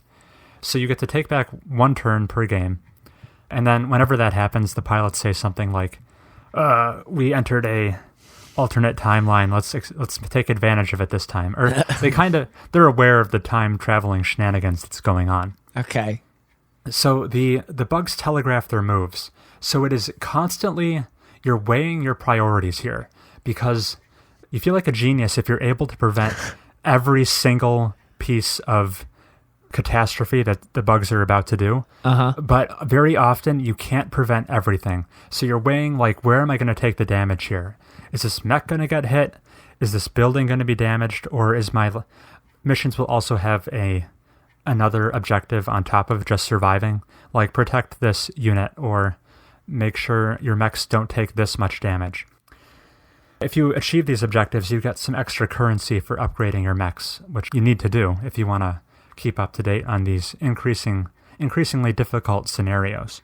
Oh, so if you just skimp out on currency, you'll get out-teched by the aliens or right. bugs? Or the aliens will be ramping up, and you will not be keeping pace with them if you fail to fulfill these objectives, because you'll be missing out on upgrades. Right. And the upgrades are so significant. So since this is such a small grid, and these units usually have 2 to 4 health, when you get an upgrade and you increase your mech's movement by 1, that is a pretty significant portion of the map that you're now able to cover that you weren't able to before. Or just being able to do 1 more damage suddenly makes all the difference, an extra 50% of the time, whether you get the kill or the bug just barely survives. Okay. It's a heavily reliant game on positioning. Lots of your when your mechs attack, in almost every case, in addition to doing some damage, you also nudge the bug over a space. I have seen that. Which is critical when the bugs are telegraphing that they're going to shoot this highly important building. But if you nudge them over a space, they're going to miss it. Okay. Here's how a turn plays out for me. First, I'm assessing every way I can reposition the bugs so that instead of hitting my key personnel and buildings, I'm getting them to hit each other instead. And that's a super satisfying payoff to achieve that. Definitely. But that's not always possible. Then I'm saying, okay, I can't get them to kill each other. I just need to focus on making sure they miss their targets. And if I can't achieve that, then I go into panic mode where instead of letting the bugs destroy targets, I'm instead sacrificially putting my mechs as blockers in the way of their attacks to take the damage instead. Okay. So it's just like a cascading list of priorities you go through, your mental checklist when you're figuring out how to best execute a turn. This sounds like all the awesome gameplay of the Mario Rabbids crossover game, but without the preschooler themes. I think you would be a big fan of this game. Scenarios are short. They're on a timer, a turn limit timer. If you survive the number of turns, you will be successful. And the highest number of turns I've had in a scenario is 5. So they're not super long missions, but they're tense for the entire duration. Cool. So that is my preliminary impressions of Into the Breach, kind of the opposite of Wolfenstein's difficulty problem. The difficulty here feels so finely tuned, my jaw has dropped. At the beginning of every turn, I feel like I'm up against insurmountable odds, but if you just, without fail, if you think long enough, you can find some way to pull it off. And I don't know how they so consistently balance each scenario so that there's like one very creative solution. If you think long enough, you will be able to find. I like that. And that is my extremely positive impressions of Into the Breach so far. Your recommendation is get Into the Breach? Recommending it through the roof. If Detroit Become Human was tepid praise, this is universal adoration. Wow. That is all I played this past week. I had one more thing to add to my week before we get into the news. I also watched a little bit of AGDQ, you know, the speedrunning fundraiser thing. Okay. Is this a part of Games Done Quickly? Is the acronym, yes. Awesome Games Done Quick. Awesome they also games. have SGDQ, that's just the summer version of Games Done Quick. Basically, for people who don't know, they raise money for a certain charity. This one's like Prevent Cancer. And they do speed runs of games that have come out recently and not. And I caught the runs of Super Mario RPG. Did you ever play that game? I have not had the chance to. I don't know anybody who's played that game, but everyone was going crazy for that Geno character that's from it and whether or not he'd get into Smash. Yeah. Fun to watch. A speedrun is only as good as its worst commentator. The runner rarely says anything. If you have a really astute and just awesome personality commentator, it doesn't matter if there's like a really annoying person. That's all I can pay attention to. Luckily, the Super Mario RPG for this year's GDQ had a great commentator's couch because they were talking about all the mechanics that the speedrunners use to break the game, and it was really entertaining. The crowd was getting into it, especially when the runner beat a certain sequence in under 2 minutes, you know, and they were counting along to like a bet that the people made. I also caught a speedrun of Celeste, and that was interesting because I had seen a tool-assisted speedrun. You've probably heard of TaskBot. Yeah, I've heard of it. That's like when programmers make it so that like an AI can play a game using the same inputs that humans use, but at a skill level that's unrealistic for human input, and it just breaks the game as far as being able to beat it in hours earlier than you would otherwise. So I watched not a task version, but like a human version of a speedrun of Celeste. That one was really good. I was watching that while I was packing up for Florida. So, you know, I wasn't paying super attention, but I got into it. So that's GDQ. I think they raised like $2 million. There's crazy donations that happen during this event. Overall, it's a good experience. I have my favorite speedrunners. I also caught the Mexican runner, his playthrough of Cuphead. He beat it in like 30 minutes, which is crazy because you know how hard Cuphead is. Yeah, it's like the Dark Souls of shmups. It's a shmup platformer, yeah. So that was a lot of fun. Shall we get into the news? Yeah, take us away, Heath. Okay. Have you heard about Bungie's split from Activision? No way. Wow. Am I breaking this to you? You're breaking this to me, yeah. Did you ever play Destiny? I put over 100 hours into Destiny. More so because I didn't have a whole lot to play on Xbox One at the time. So it was kind of my de facto go-to for a while there. That's fair. And shooting mechanics are great. Everything else around the game, from its progression system to its lore, woefully disappointing. And as far as its sequel goes, Destiny 2, I played like the main campaign of it only because a free copy of it was included with my computer's graphics card when I purchased it. I'll just straight up read you what happened. This is an article on GameSpot. Activision and Bungie made a big announcement on Thursday. They're splitting up. Bungie is getting the Destiny franchise going forward. While Destiny 2 might have failed to reach Activision's commercial sales expectations, it still means that the publisher is losing a revenue stream. And the stock for Activision went down.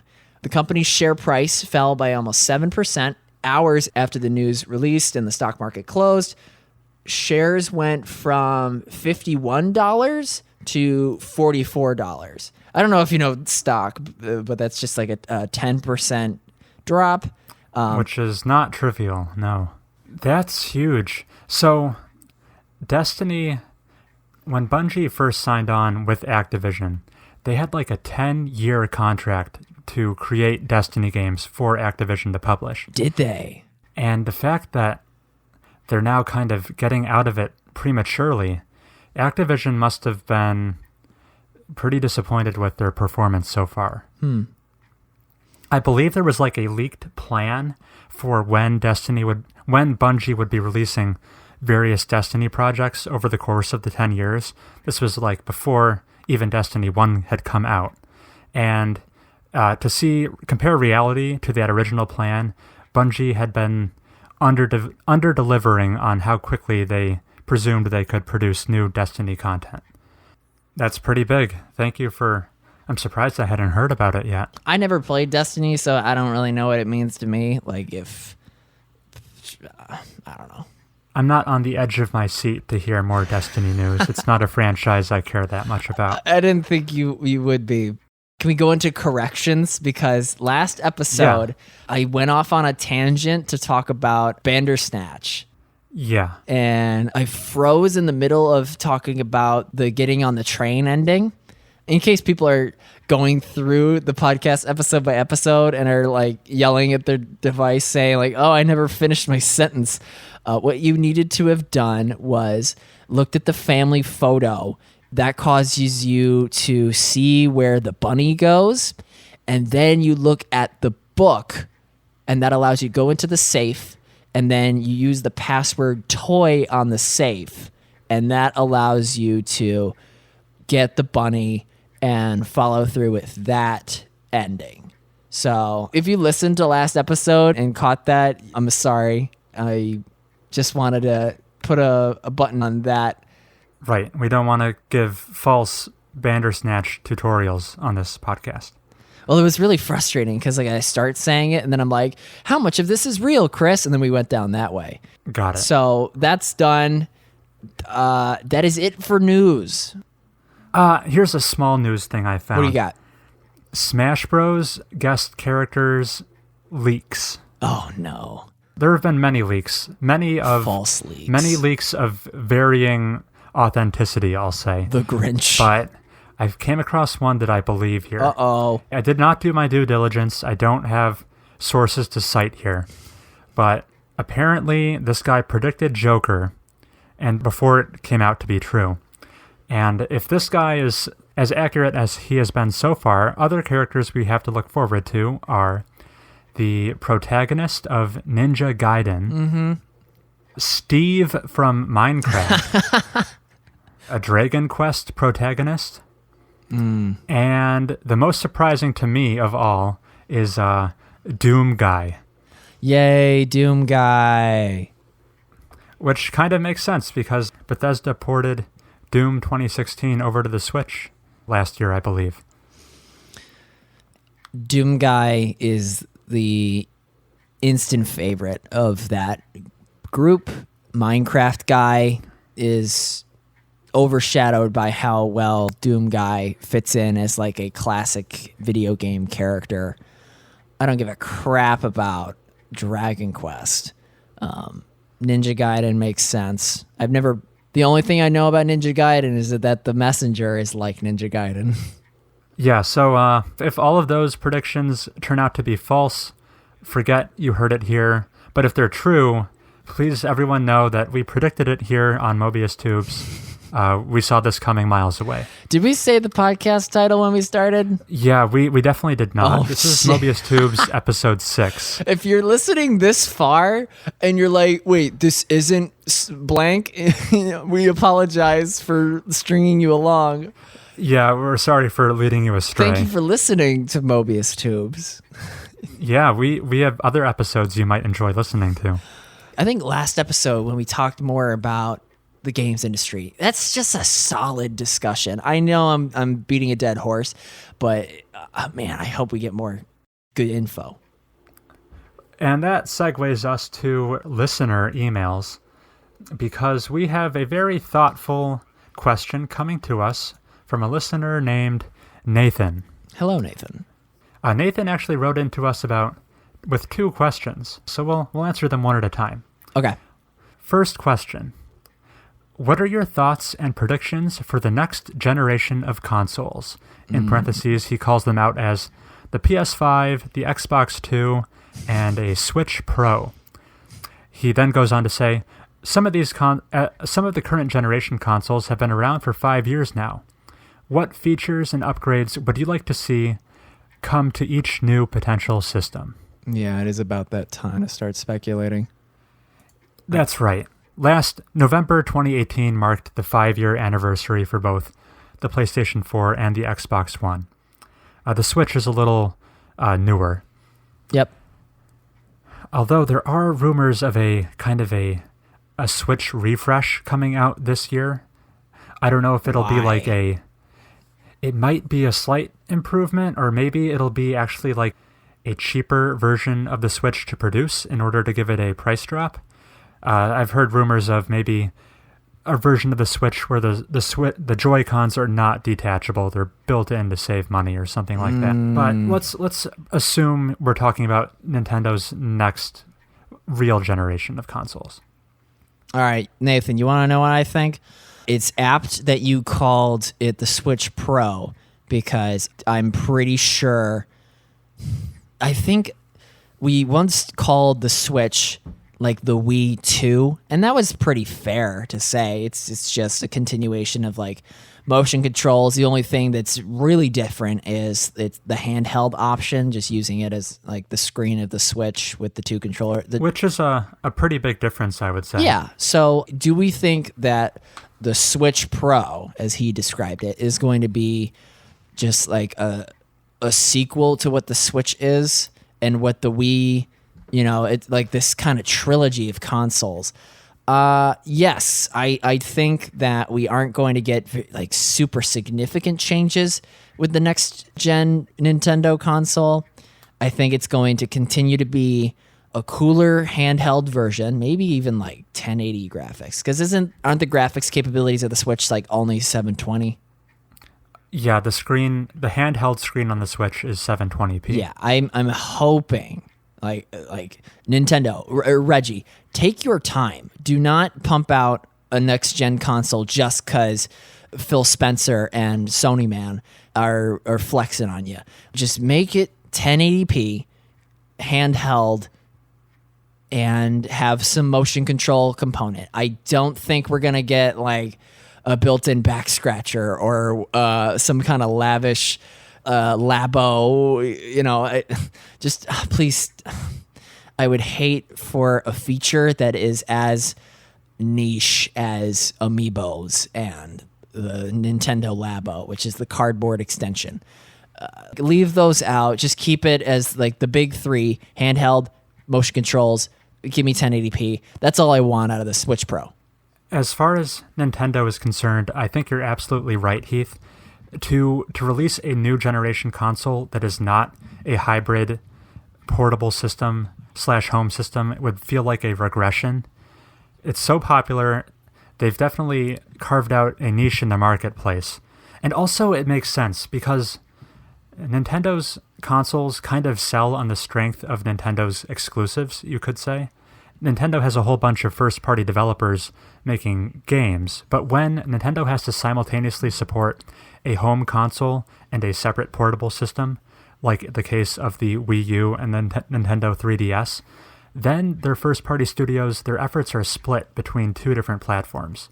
If it's a hybrid system, Nintendo can congregate all of its first-party studios into a single unified vision and release more exclusives for a single system with greater frequency. Yes. So I think it serves them well to have a one unified Nintendo platform. Onto Sony and Microsoft, those are a little more predictable, you would say. I think that the PS5, we know the controller is definitely going to be the same as the DualShock 5. Yes, the same shape and layout.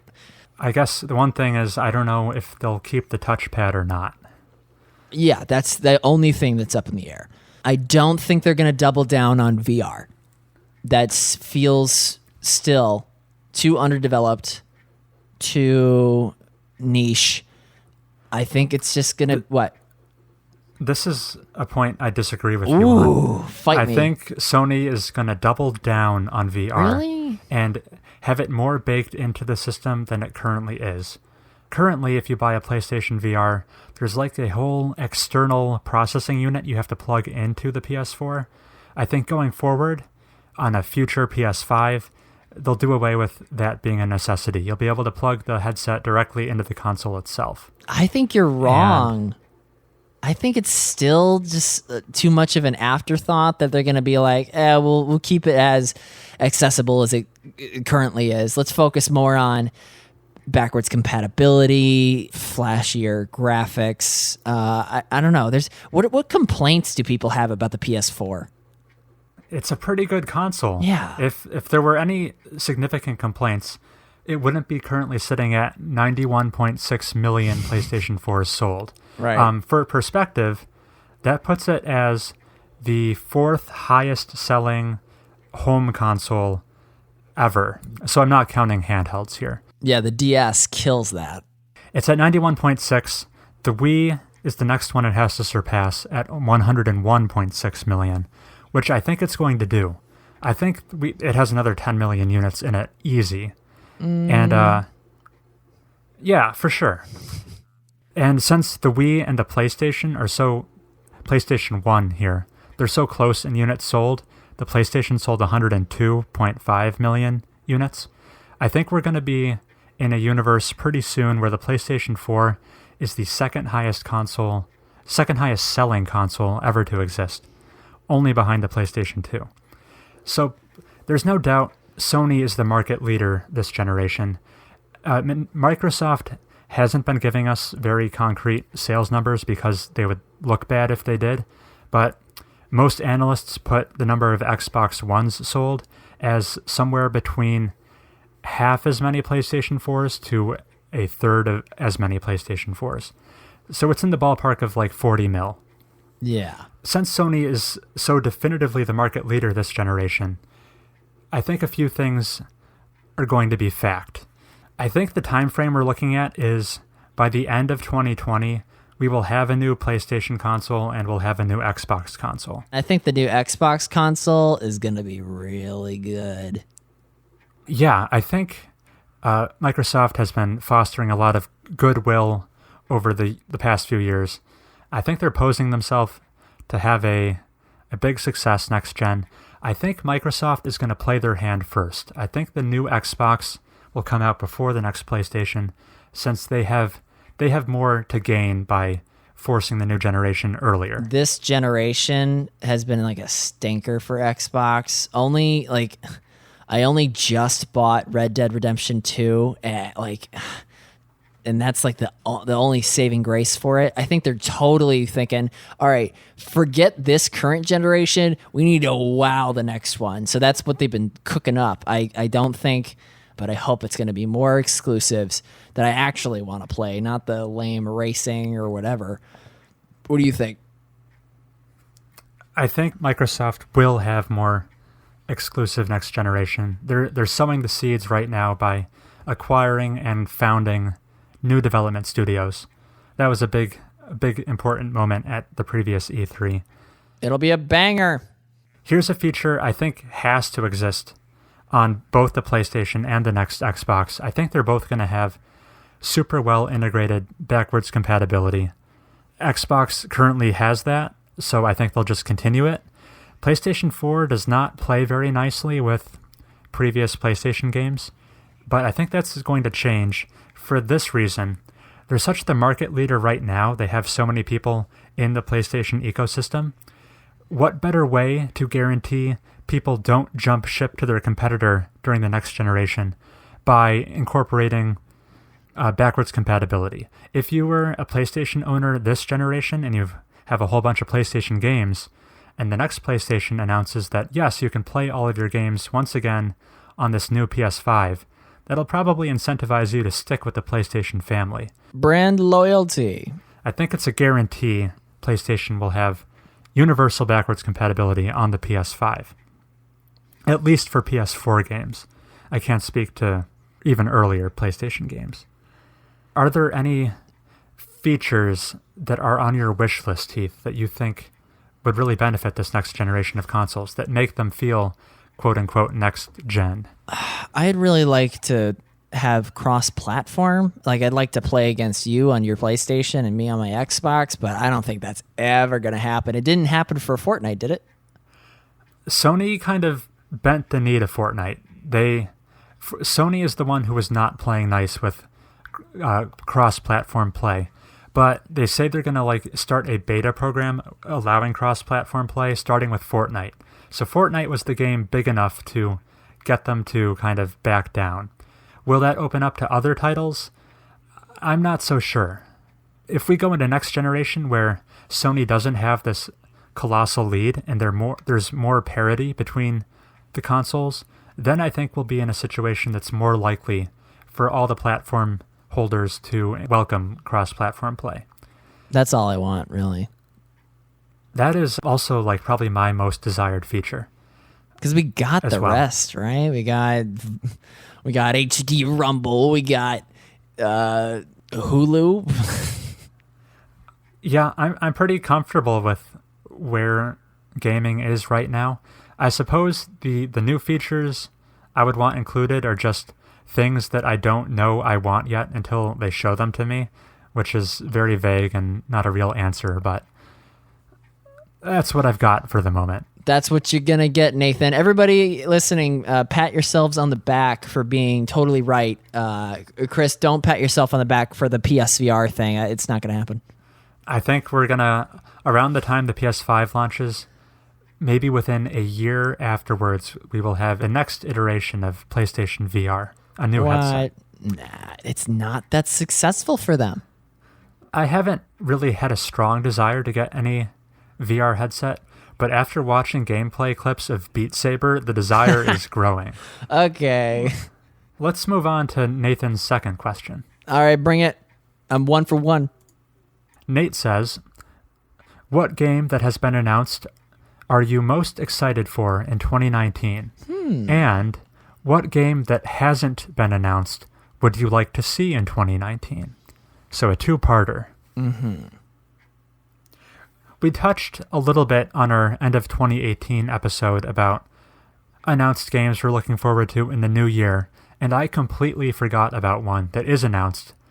Probably my most excited game that is definitely coming in 2019 is Fire Emblem Three Houses for the Nintendo Switch. Really? So I forgot that was coming. The current release window is sometime in spring 2019. Please explain to the layperson what Fire Emblem is, because all I know is that there are characters in Smash from this game. Yes, they take up half the Smash roster. It is Nintendo's critically acclaimed, long-running, turn-based strategy role-playing game. For a long time, it existed only in Japan and finally started coming to the United States many years later. It got a whole surge of new popularity with the 3DS games like Fire Emblem Awakening, Fire Emblem Fates, Fire Emblem Shadows of Valencia.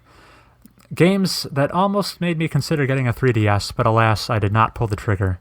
I love strategy games. I love RPGs. This is one of the most critically acclaimed combinations of those two genres. You can ship characters together, get them to marry each other. That's totally up my alley. They can have kids, apparently. Nintendo has been putting their best foot forward with bringing their franchises to the Switch. It seems like every entry we get on the Switch, even Super Mario Party, has been a banger.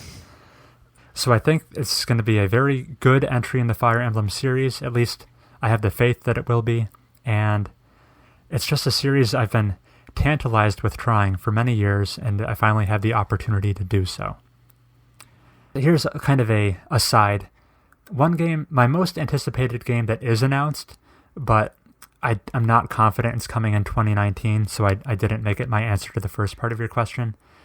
Cyberpunk 2077. Oh, yeah. That game is kind of like, it's going to be a moment for me.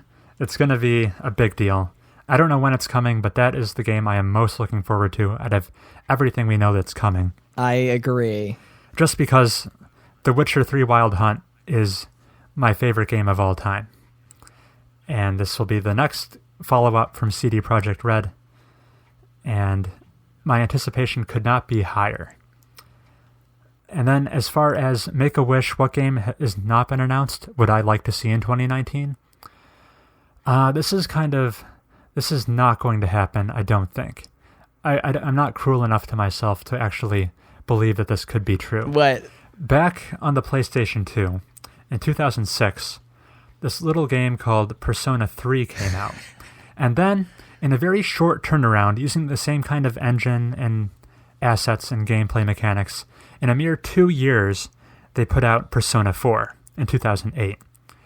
And then there was a drought, a nearly decade-long drought from 2008 to 2017, where we got no mainline Persona games, until finally Persona 5 launched in April 2017, stateside. You didn't see it coming.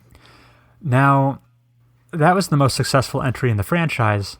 Maybe they'll capitalize on the Persona hype that currently exists and turn around another Persona game in 2 years, back like they did in 2006 to 2008, and give us Persona 6 in 2019.